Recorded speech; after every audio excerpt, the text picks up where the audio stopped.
Hey everyone, SV here, back with another tournament coverage video. Today we're going to be jumping into 10 players to watch. And unlike the previous video where it was kind of unanimous, like these players are the favorites to win the whole tournament, in this video I'm going to try and highlight some players who either have improved significantly since their last outing, or are brand new to the community, or maybe some that have returned after quite a while away. Basically, players that have something to be excited about, or just ones to follow and keep your eye on once the tournament kicks off. These aren't in any particular order, and this time most of them don't have any, notable tournament results or signature maps. Many of them are too new to really have defined that out for themselves, or I just don't have experience playing some of them a whole lot. There's two players on this list actually that I haven't played yet. So I didn't bother making a radar chart for them just yet. And of course, with the other ones, take it with a grain of salt. I haven't played them nearly as much as I have some of the top players. So yeah, it's all vibes. We're doing what we can, and let me know what you think of the video. So let's jump right in. First up is going to be Endy.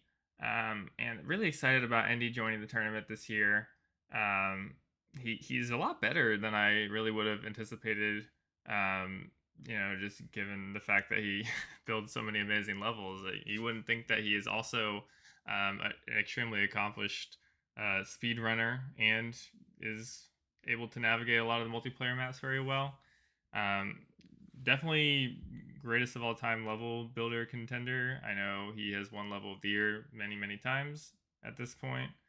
Um, he's currently working on a multiplayer level that looks really cool based on a Halo map of all things. So I gave that a try and it was pretty fun. So I think building a hunt level will be a new and exciting challenge for him, and hopefully we'll get some more. Maybe even get some of them added to the competitive pool. Could be really fun. He's really fast, but most of his multiplayer experience comes on the MBU maps. So if you can get him off of those MBU maps, he lacks a bit of experience. He still has some picks that he's strong on, like architecture. I feel like he knew his way around that pretty well. But in general, anything new to the pool that got added in this year's tournament selection is going to be unusual for him and some of these other players on this list as well. I have here he accomplished 100% awesome times in PQ, which is something that, a small handful of people have actually done. So kudos for that. And you can see on the chart here, map pool is probably his biggest weakness at the moment. But in general, he's very quick, but needs to learn the multiplayer stuff more. Moving on, we have Babarika. And most people know Babarika has been pretty good lately. He actually finished 4th in the winter warm-up tournament this year. But he's taken his gameplay up a notch since then as well. And for the longest time, he was kind of wanting multiplayer to be a solo competition in a way where you just race to get gems and don't have that much interaction. But since then, he's kind of changed his mindset and perspective around that and is more willing to use Mega Marble and Blasts, as well as strategize a bit more effectively about when's the best time to go for power ups and when's the best time to be aggressive, instead of just going all out for gems, picking up every single gem, that kind of thing.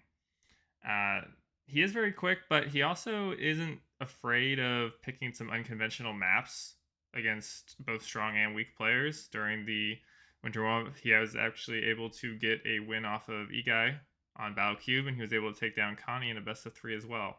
So definitely something that you're going to have to watch out for. I expect him to do pretty well in the tournament. One of the best players on this list for sure. Lasharkus. This is a returning player who was quite good in the multiplayer scene in 2018, which was a really long time ago now. That's 7 years in the past, and then took some time away from the game. And has recently come back in the community, which is awesome. He's done some level building. He has some really creative levels.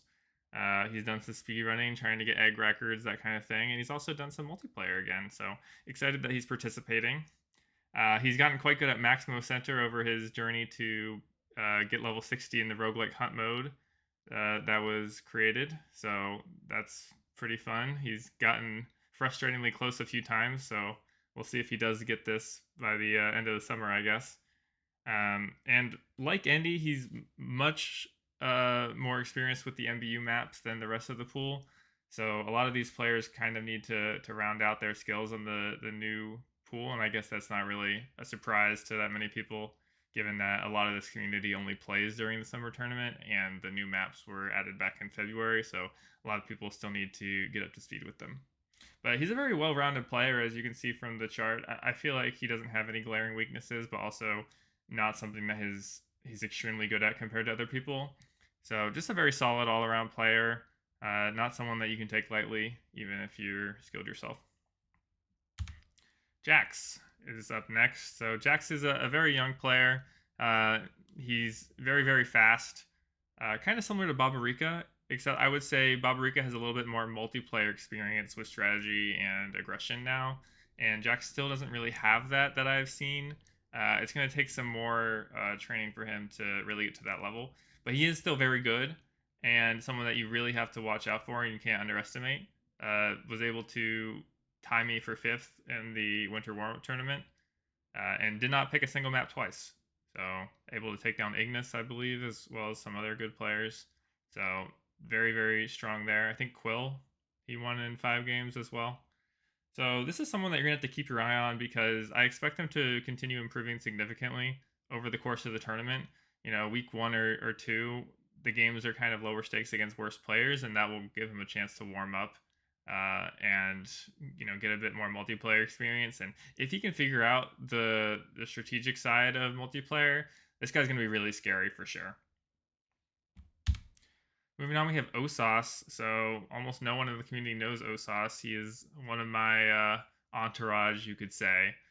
This guy's account is literally less than 3 weeks old. He's brand new to the game. Never played any sort of marble game before that I know of. But he is a grinder, and he's very competitive. When he sets his mind to something, he will do everything he can to be at the top, much like myself in that way. So he has the summer off from college and just says, okay, this summer I'm going to be the best at marbles. Needed something to do to keep me from being bored. And I was like, okay, let me see what I can do to help you. So I've been having coaching sessions with him and some of my other friends, but he is by far taken it the most seriously and has adapted to it the best.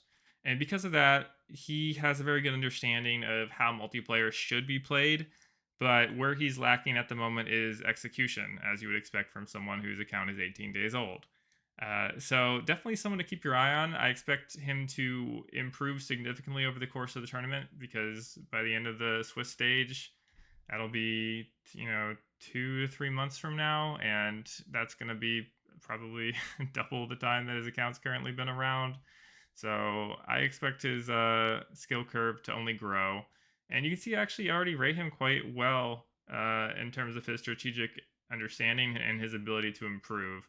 He still has some work to do on the consistency, and obviously he has to learn a wider range of maps and just get more experience controlling the ball. And that makes him, a little bit unlike most of these other players on this list where they're very quick, but they need to adapt to multiplayer. This is the one example where he understands multiplayer theory at a high level, but needs to get more experience actually controlling the marble and physics. So that's something he needs to work on. But I expect him to get multiple wins in the Swiss stage and be, I would say 50-50 at this point, whether he makes it for play-ins. There's a lot of competition, but I would not be surprised at all if he was able to make playoffs. Moving on, we have Blue Sock, who is another very recent addition to the community. Does not actually have a Discord, but communicates through a few players through Steam and also in-game using web chat and just hanging out in servers and stuff. Known for level building, including the most recent tutorial selection of the new mini mod Marble Blast Sock, which he made every level of, which got some good reviews from the community. There's some really awesome speedrun videos from Connie and Power John out there. So check those out. The level selection is pretty cool. He's practicing pretty regularly, not with a ton of intention, but he is getting better at multiplayer quite quickly. The one weakness with Blue Sock right now is definitely the mental side of the game. If he does fall behind, he's very quick to give up or get frustrated. And that's something that, he just has to improve on, and that comes with experience. So, working on that. But he is someone to watch out for. Like Osas, I think he could win several games against less experienced or maybe returning players that aren't taking the tournament very seriously. I think he could do very well against them. And given he's not in the Discord, I thought it'd be good to highlight and let some more people know who he is. Moving on to A Game, this is one of the two players on this list that I haven't actually played 1v1, just in group settings. But he is very solid. He's a long-standing community member and has participated in the last few tournaments. I asked John for some information about him, and he said his playstyle is borderline satirical, which is always a fun way to have a player be described to you. Very exciting. If you get matched up against him, I'm sorry, because you will have to prepare differently than pretty much anyone else in the tournament for your match. Um, so not only is his playstyle unique, but also the selection of maps that he's willing to play against others. He loves really obscure picks such as Marble Agility Course and Eye of the Storm. If you've read my multiplayer guide, I think that having these sorts of pocket picks is part of being like a good player. Is you need to have these things up your alley to pull out, in a pinch against other top players, so that you can take them by surprise and you can have that mastery experience edge. And while these are some like pretty variable swingy picks that can go either way, depending on who gets lucky with spawn RNG, it also is an opportunity for you to show that you're much better at tornado navigation or much better at pathing around Mega Marbles and Blast, and can navigate those weird hurdle things on Marble Agility Course well. So definitely watch out if you get matched up against A Game. He's pretty solid, and tends to stomp players that he's better than, but has yet to really break into that top tier and claim some huge upset wins, I feel like. So we'll see if he can do that this year. Next up is the other player I haven't played, Buzz Music. And it's really exciting that Buzz Music is coming back to participate in this. I've never actually talked or interacted with them, but they've been around the community for almost a decade now, from what I've heard. They've contributed a significant amount of the Platinum Quest music, which is really cool, really good soundtrack, and has also made a ton of levels that are pretty high quality as well. So that's what they're known for. They've been around for such a long time, but this is actually their first time entering a summer tournament or a tournament of any kind, I believe. And the last time that they were really active in multiplayer was 2015, is what I was told. So a decade now, which is really incredible that we have players that have been around that long. I think very few people still in the scene that are active have been able to say that. So definitely someone to watch. I really have no idea how well they'll do. Apparently they used to be pretty decent back in the day, but the game has changed significantly. We have competitive mode, we have all the new maps in the pool, so we'll just have to see how they do, but it's really cool that they're participating no matter what. Okay, moving on, we have Wilches, who is someone that I feel like has flied under the radar in multiplayer pretty much. They've participated in 2022, 23 summer tournaments and, didn't really get any notable results. And even the winter warm up they signed up for this year, they didn't show up. They had a pretty, middling pre-seed round, I have to say, and then had to forfeit their games because they weren't able to get there on time. So no one really got to see anything from them there. But in the past month or two, they have really transformed their skill and are now capable of taking games off of top players. They are very, very inconsistent at their ability to do so. But if they can nail that down and figure out what makes them so effective on those off games where they're able to make it happen, they could be very dangerous and get near the level of Babarica and Jax more consistently.